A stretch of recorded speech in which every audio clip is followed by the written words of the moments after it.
In this segment, we will be discussing the essential hunting gear needed to enjoy your time in the outdoors here in Oregon. There's a lot of gear to cover, from rangefinders to binoculars, knives, hunting packs, and more. To simplify this topic, let's start with our hunting clothing.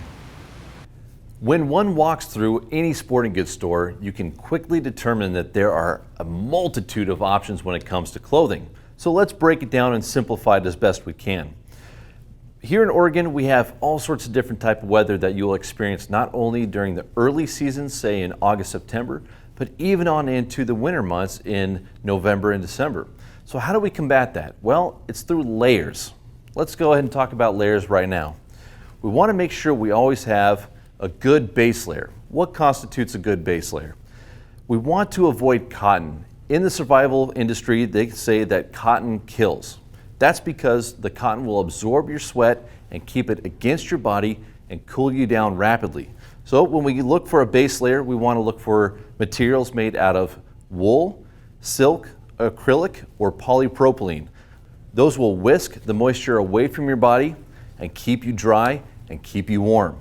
A lot of times when you're out hunting, you're going to be moving quickly and then stopping. You're going to sweat while walking up a hill, then stop and rest, wait for the animals to move, and your body will try and cool down. So having a good base layer is very important.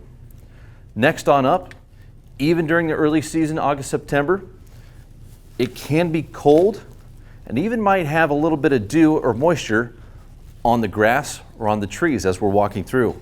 We want to make sure that we have a good secondary layer here. This is what's going to protect us as we walk through the trees and the limbs and the thorns and the brush. This is going to be a little bit thicker to protect our legs and our upper body. But we want to keep in mind our sound. We want to make sure that it's quiet.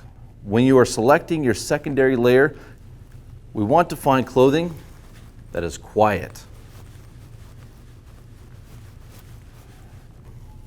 Once we have determined our secondary layer, we need to be prepared for times where it rains, it snows, sleet, hail, anything that we might run into out there in the field. Now you can find rain gear that packs nicely into your day pack or your overnight pack that comes in smaller packages like this, and typically this will tend to work in most situations. However, you may need your heavy rain gear, which will allow you to stay dry even in the torrential downpours that we may encounter.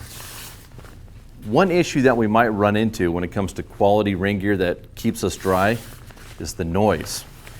This type of material tends to be a bit more loud. But the one saving grace that we have is, first, we want to make sure we stay dry.